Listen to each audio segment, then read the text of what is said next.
Okay, so I'm doing an interview with Grandma for my oral history report for 6th grade. So I'm going to start asking her some questions. So transportation, what was transportation like when you were younger? Well, we had cars and trucks just like everyone does now, but they were just a different style, different brand. I learned to drive in a 1945 Power Wagon from World War II, which looked like a big Jeep or a big Hummer. And it was a stick shift, so it was kind of hard to drive, and I learned to drive when I was 14 or 15. And then we had a 1945 Chevrolet truck that I drove that also was a stick shift, and you had to double clutch going around corners. And then my dad drove Cadillacs. He had a flamingo pink Cadillac with fins in the 50s, and in the 60s he had a white convertible Cadillac. And then he had a big yellow Delta 88 Oldsmobile, so it was pretty normal. So, When I was 14, I learned to drive a tractor because my brother and I hired ourselves out to farmers during the summer, and I drove the tractor, and my brother heaved the bales of hay onto the trailer. so were there cars and which ones were most popular? Well, when I was living at home as a teenager, the Mustang came out, and it was like the popular car. And then there were Camaros, were popular sports cars, and Pontiac Firebirds, and the GTO was a fun sports car. So did you have a bike and were they fun to ride? I had a bike, and I earned it. I earned the money to pay for it by passing papers in a paper route with my brother.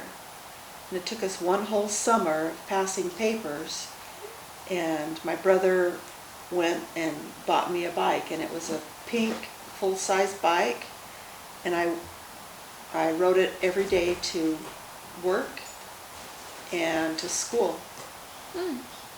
What kind of bike was it? Like, was it a mountain bike or a BMX bike? No, it was like a Schwinn, just normal girl's bike with no bar across it. It was a girl's bike, and I got so that I could ride it without touching the handlebars all the way, even turning corners. I could ride without holding onto the handlebars. So you could pass papers out? All through town. So it was about 8 blocks from our work to home, and I could ride the whole way on the road with no hands. So did you ride scooters and what were they like? We didn't have scooters. They really weren't popular. I did have a tricycle when I was little. It was bright red, and I liked to ride my tricycle, but we didn't have scooters. So did you ever own a pair of roller skates? Yes, they were the kind of roller skates that clipped onto the bottom of your shoes, and it was really hard to ride on them on the sidewalks because the sidewalks were so lumpy and bumpy, so we had to ride in the street. And we had a couple sets of those. We also had ice skates because the ponds that were around our town on the farms would freeze over in the winter, and we had ice skates. We could go ice skating. Unfortunately, I fell and hit my head really hard and got a nice concussion. So what kind of public transportation was there in your town? Well, the only thing we had going in and out of town were Greyhound buses, and they carried passengers that were traveling from city to city. And they would stop at a cafe right across the street from our motel. So I saw all the passengers come and go, and sometimes they'd stop and stay overnight with us. So now we're going to move on to occupation, which is a job. So what jobs did you have growing up? So I started work at about the age of 8 years old. My dad owned 3 motels and a gas station. So when I was 8, I finally went to work with my parents.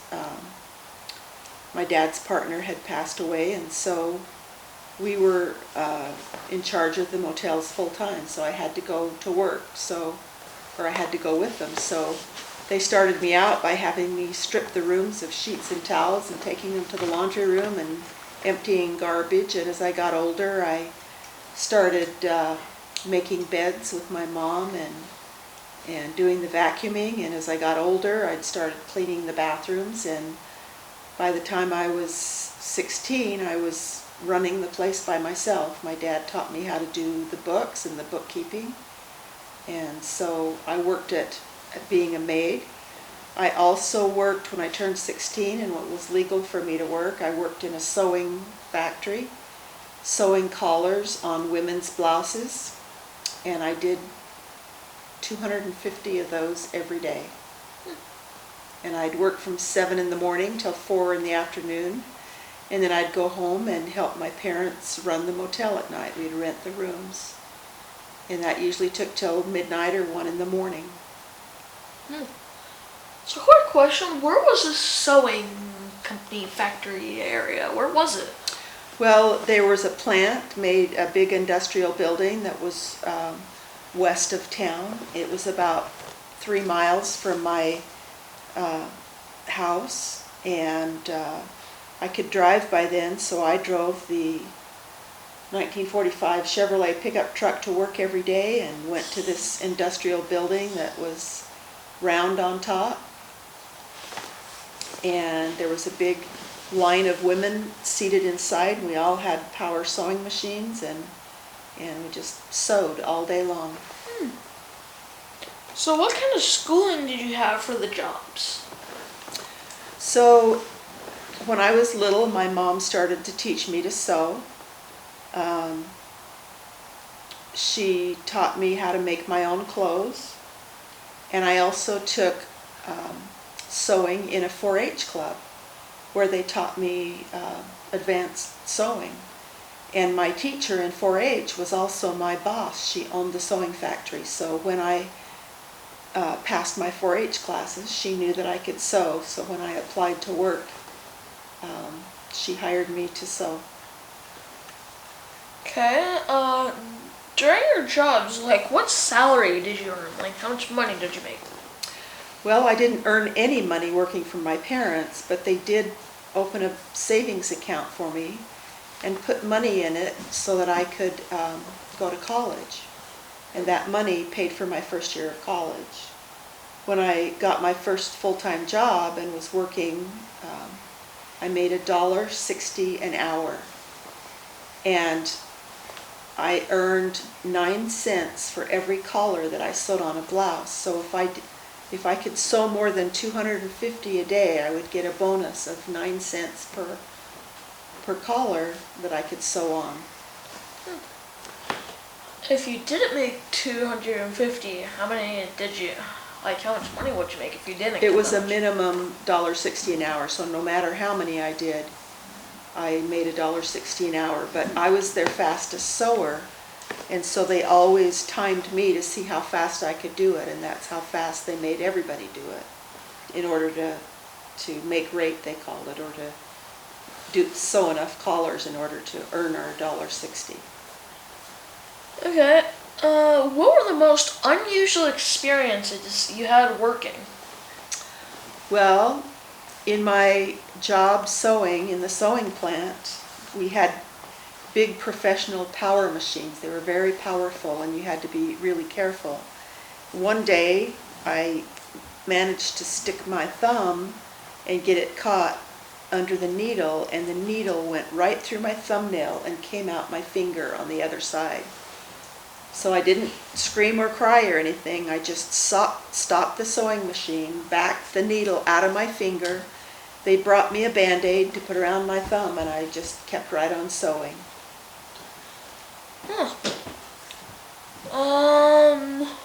Did you have anything unusual working at the motels or not?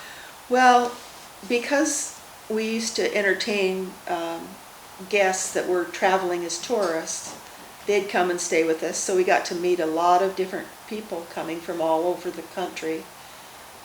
One of the unusual things that would happen is that when it would snow and the roads were snowy and icy, people would stop, and we'd But we would fill up and our rooms would all be full.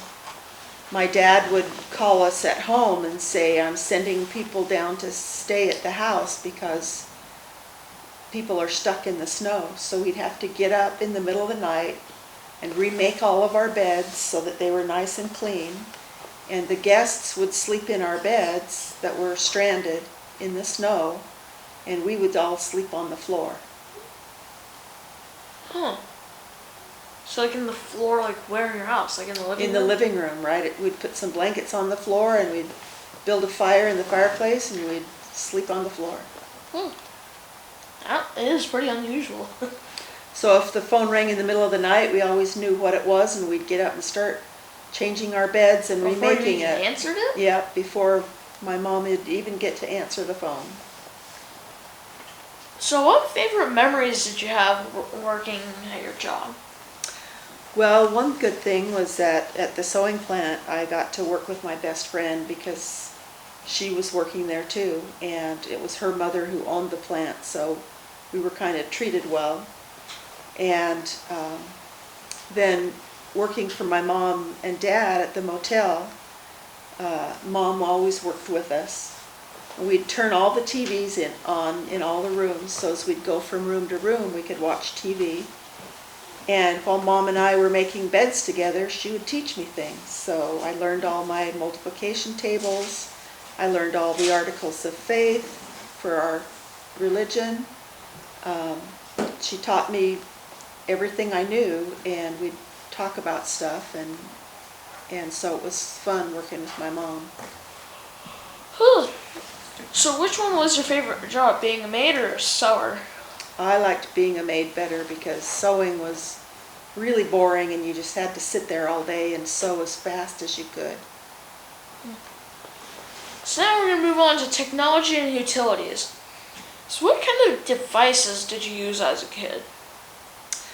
So we didn't have all the things that you have now. We didn't have cell phones. The only phone we had was a rotor dial phone, and it was on a party line, so if we, like 3 of our neighbors would have the same number we did, so if we wanted to call someone, we'd pick up the phone to see if anybody was using it, and if not, then we could use it.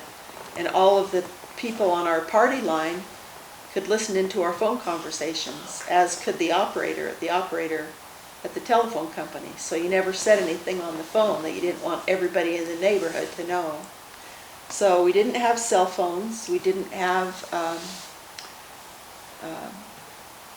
DVRs or VCRs. The TV had just been invented, so we had a TV, but it only played programming in the morning and at night, so it was off during the day. You could turn it on, but it was just snow on the screen. And then my parents had a record player where we played vinyl records. And my brother and I had what was called a 8-track tape player that played music from bands that we liked to listen to. And that was it. That's all we had. So was it like a little mobile? Like you could just stick headphones into it and listen to it like those? No, it was about this big. Oh. And it had a tape, like a tape that we would just stick into it, and it played like a stereo or a radio. Huh. So what were the costs of the devices that you used? We paid $100 for our tape player, and we earned the money ourselves. The way we did that was to go to a chicken farm, and the lady that owned it sold us some chickens that had stopped laying. So we took them home and we cleaned them and dressed them up as roasting chickens and put them in plastic bags, and we put them in our wagon and pulled them around the neighborhood and sold the chickens for $1 each. And we had to kill and dress 100 chickens in order to earn our $100 to buy the tape deck.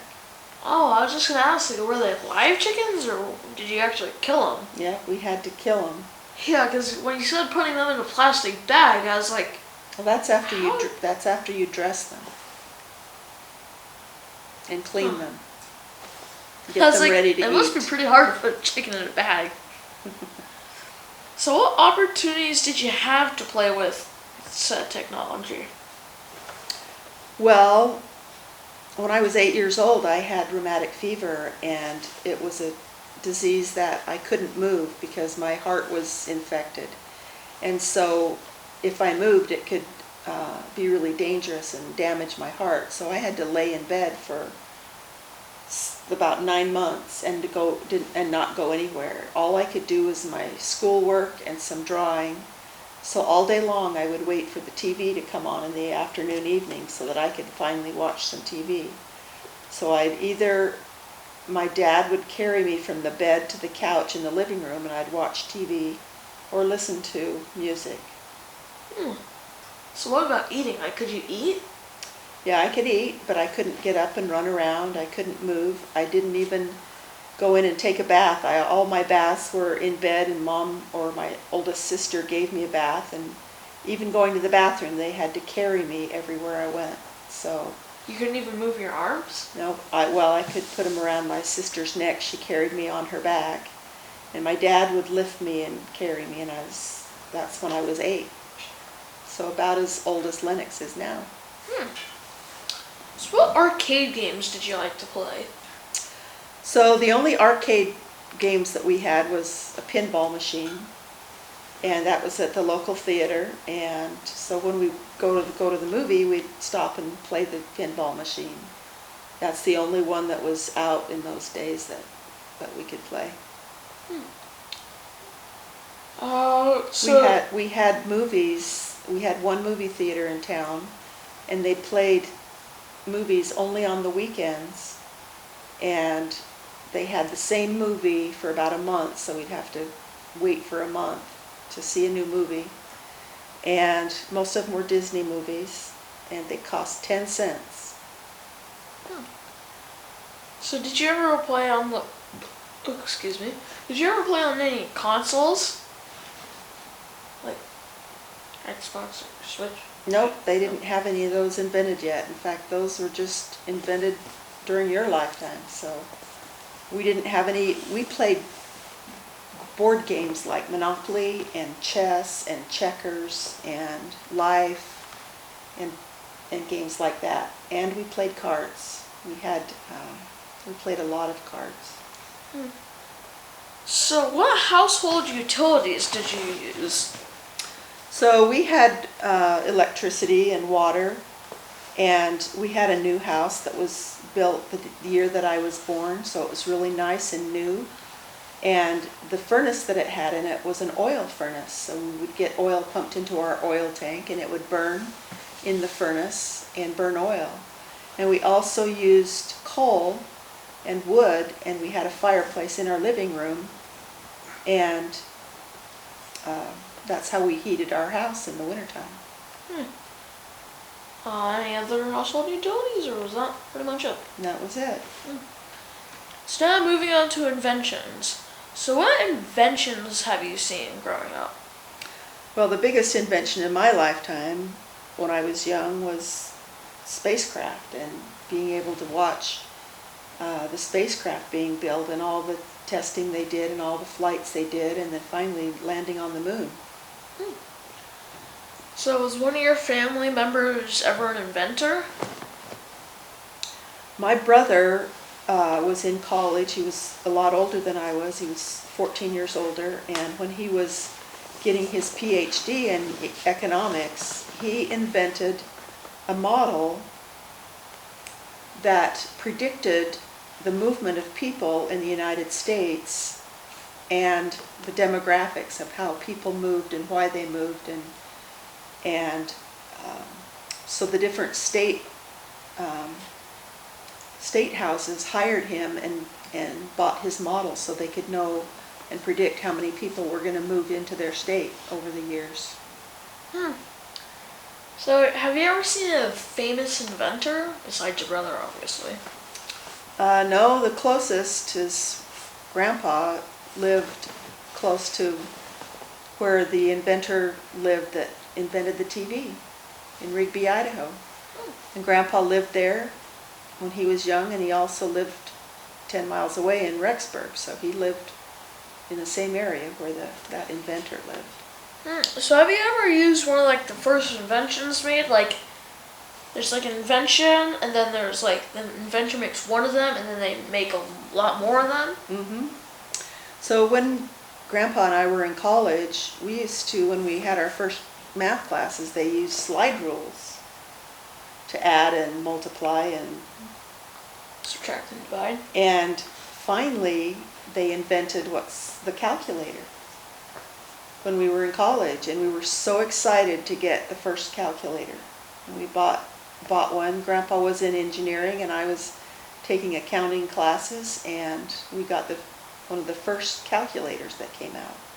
And we also, the minute personal computers came out, we went and bought a personal computer. So we had one of the first computers. Like one of the big ones, or like one of the smaller ones? It was a desk size. It had a big tube on the back like the TVs used to have, and a keyboard and a screen, and it fit on a desk.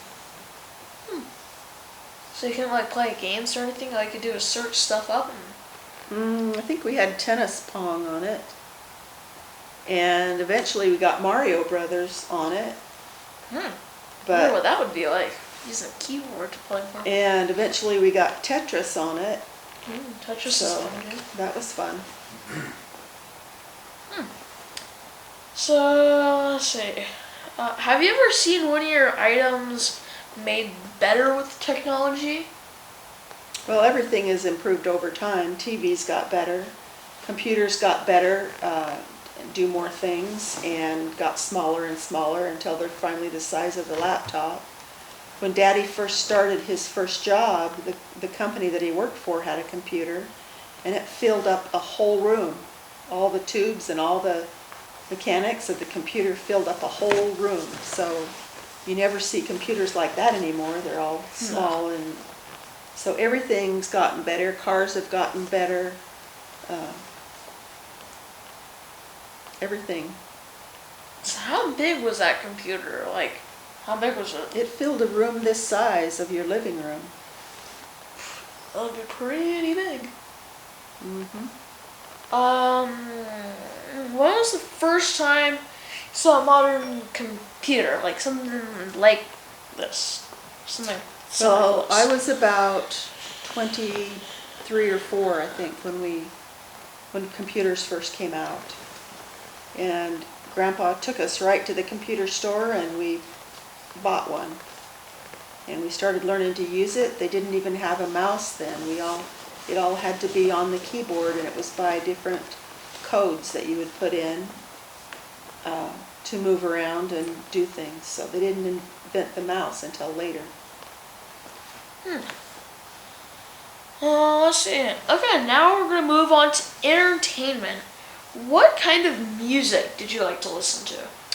Well, when I was young, in the junior high age, it's when the Beatles first started. They came over from England and toured the U.S., and everybody was just super excited to see the Beatles. And everybody thought they were just decadent because they were a rock band, and it was just too much. Some of the parents just objected and wouldn't let their kids listen to them. But my parents let me listen to the Beatles, and that was the era of rock and roll.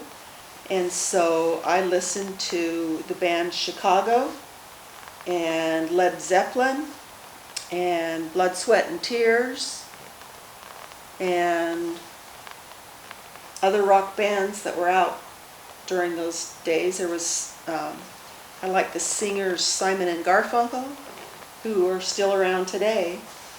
And it was a lot of rock music. So what was the most popular music when you were younger? Well, we still had 50s bands when I was young that played, you could dance jitterbug to them. And in the 60s we had lots of like slow love songs. We had Karen Carpenter was one of the singers, and she did love songs.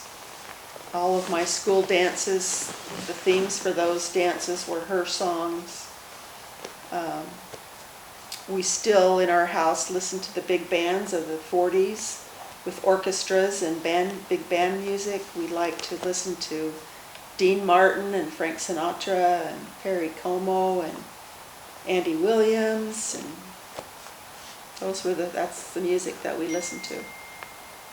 So what was the most popular music when you were a kid?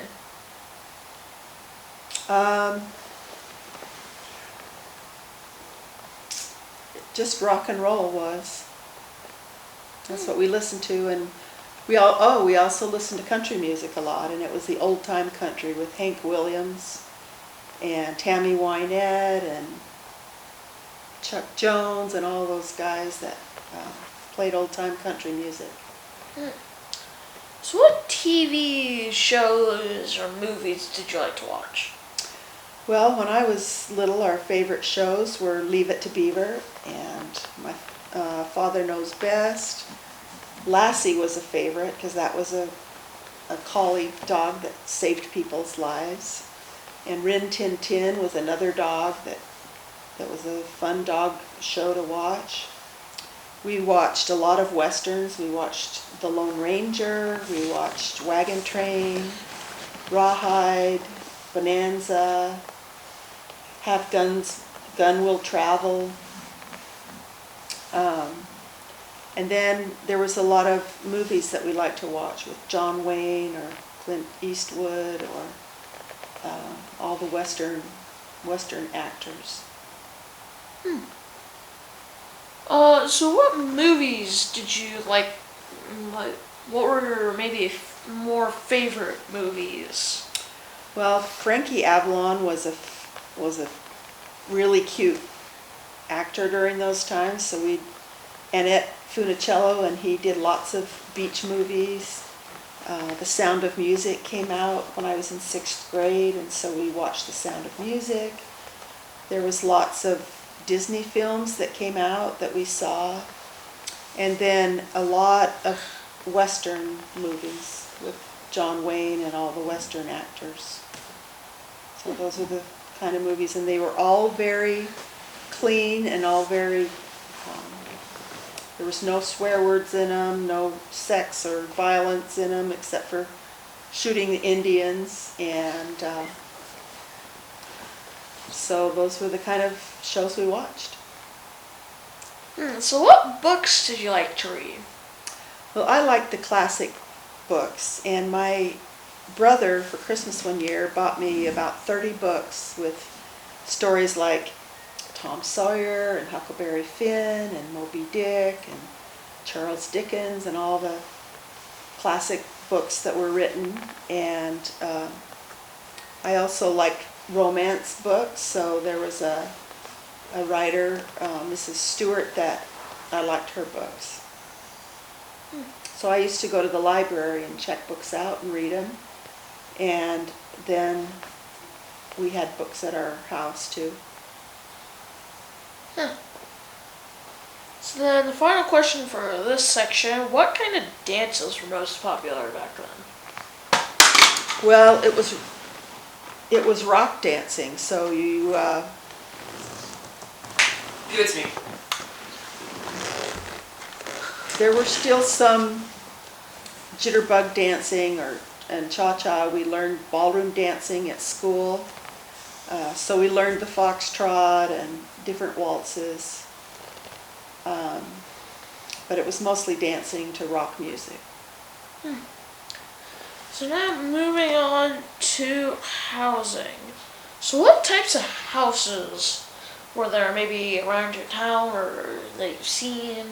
So the style of housing when I was little and when I was growing up were ranch houses. So they were one-story houses that had all the bedrooms on the same floor as the living room, dining room, and my parents built a brand new house the year that I was born. So I lived in a really nice brand new house. We had 3 bedrooms upstairs and 2 more bedrooms downstairs. We had a basement. So continue. So we've had the opportunity to travel. So we've been to New York numerous times. So I've been and seen the Empire State Building, and we saw the Twin Towers before they were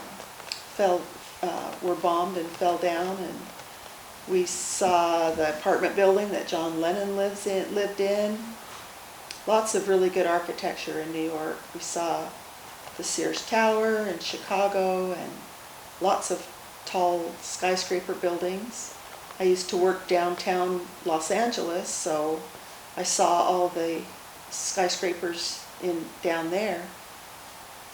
And we've seen the Alamo in Texas and all the historical buildings there. There's a historic, the town that I lived in was the first state capital of Utah, and so the first state capitol building is there. It's a big museum now, and my ancestors' pictures are in there, and so that's about it. So, the little town that you had the ranch house on, that town? Okay. Let's see, so what were businesses like back then? So in my town, they were all small businesses because it was a small town. We had one grocery store, we had 2 clothing stores, we had a little general store where we used to go and buy candy and general supplies. And most of the other stores were farm implement stores because our town was a farm town. So you could go and find farm equipment and machinery. There was a John Deere store for John Deere tractors. And so all the businesses were just really small ones run by mom and pop. So what was the cost of housing? So our house that my dad built was $100,000, which was a lot of money in those days. And he also built 3 motels, and he built those for about $150,000. And when we first got married and rented our first apartment, the apartment rent was $250 to $300 a month. So he built the motels like by himself? He had a partner. He actually had 2 partners, and the first partner he bought out, and the second partner passed away when I was 8 years old, so my dad ended up owning them all. So what are the cost of bills, such as water and electricity? So it was usually between $8 and $10 for electricity and water for the month. Gasoline for your car was 35 cents a gallon from the time that I remember. So it seemed very cheap, but salaries were very cheap in those days. So it seemed, even then, it seemed like a lot of money for utilities and gas. Okay, now on to wars. So did you have a family member that participated in a war, and who was it? You know, my grandfathers and my father didn't fight in any war because they were the wrong age when the wars came about. But my brother was getting out of high school about the time that the Vietnam War started, and he had a draft card that was towards the front of the line, and so he volunteered and joined the National Guard. And he went to boot camp and learned how to be a soldier. And he served in the United States, but he was never called up to go in country to Vietnam. And after the war was over, he stayed in the National Guard for about another 15 years and worked as a soldier. And it was a full-time job for him for a while. So you never really got to see him, like, ever for those 15 years? No, he lived at home, and because there was a National Guard unit in our town. Well, that's pretty lucky. Yeah. So how did you react to the wars that you lived through? Well, the first war that I remember was the Korean War, and it was in the 1950s, so I was barely young enough or old enough to really understand what was going on. But during the Vietnam War, I was in high school, so I understood what was happening, and we would follow the war on the news every night. And it was very scary because every night they would report how many of our young men had been killed in action that day. So we worried a lot, and we worried that my brother would be called up to go in country too. And so it was very scary for 3 or 4 years of my life to hear and watch about the Vietnam War. And there was another war that was very scary when I was in elementary and junior high, and that was what we called the Cold War. And it was a standoff between the United States and Russia, who were enemies at the time. And everyone was afraid that a missile from Russia would hit the United States. And so we were trained in civil defense, and in our schools we were taught how to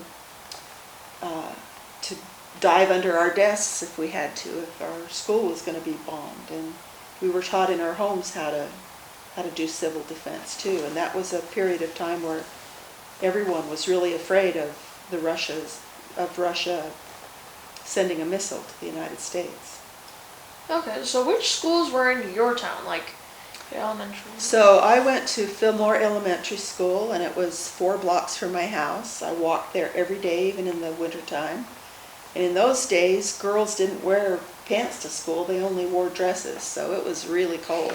Yes. I would bundle up in my coat and put on long stockings, and I would walk to school in my boots and in my scarf every day.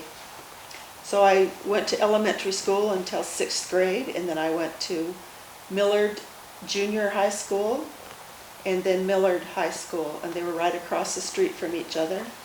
And those were 1 mile from my house. And I walked to school every day, and even in the cold winter days when I was wearing dresses and slipping on icy streets, and then I'd walk home. Wow, parents still made you walk to school even if that was a mile away. Yep. That's pretty interesting. So, did you have any experiences from wars? No, I just remember following and listening to all the news reports on TV and keeping track of what happened.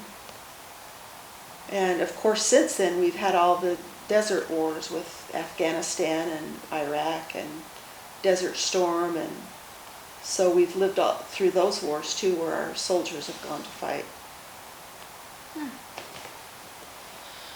So, did you ever experience a bombing? Nope, not in our town. The closest that we had to the United States was Pearl Harbor, and that was before I was born, so I never worried about a bomb hitting my house. Well, that kind of just answered my next question, but so let's move on to second to last. National events. How excited were you to watch the rocket launch to the moon? I was really excited, and I was in elementary school when it happened, and we were able to watch all of it on TV, which was only in black and white in those days, and it was kind of fuzzy. But we watched the launch, and we were able to watch the landing and watch Neil Armstrong as he walked on the moon and plant the flag, and it was really exciting. Huh. So, how was life during the Depression if you lived through it? Well, the Depression was in from 1929 to the early 1930s, and I wasn't born until 20 years later, but my parents lived through it when they were young. And if your parents lived through the Depression, you knew what it was all about because they talked about it a lot. And they learned from living through it to be really frugal. And so you didn't spend money unless you needed to, unless you really needed things. You didn't get things because you wanted them. You bought things because you needed them. And so it was a very simple life growing up where you just worked and earned money to live on, and you only bought the necessities of life. Let's see, so was anyone important assassinated when you were younger, and how did you feel? Well, President Kennedy was assassinated when I was in elementary school. And it was so shocking, the principal and the teachers ran into our classrooms and they pulled a TV into our room so that we could all gather and watch the news when we learned that President Kennedy had been assassinated in Texas. And we all loved him as a president, so it was very shocking, and that had never happened before. So we lived through that, and it was very sad for our country. And then Martin Luther King was assassinated, and that made everybody really sad because he was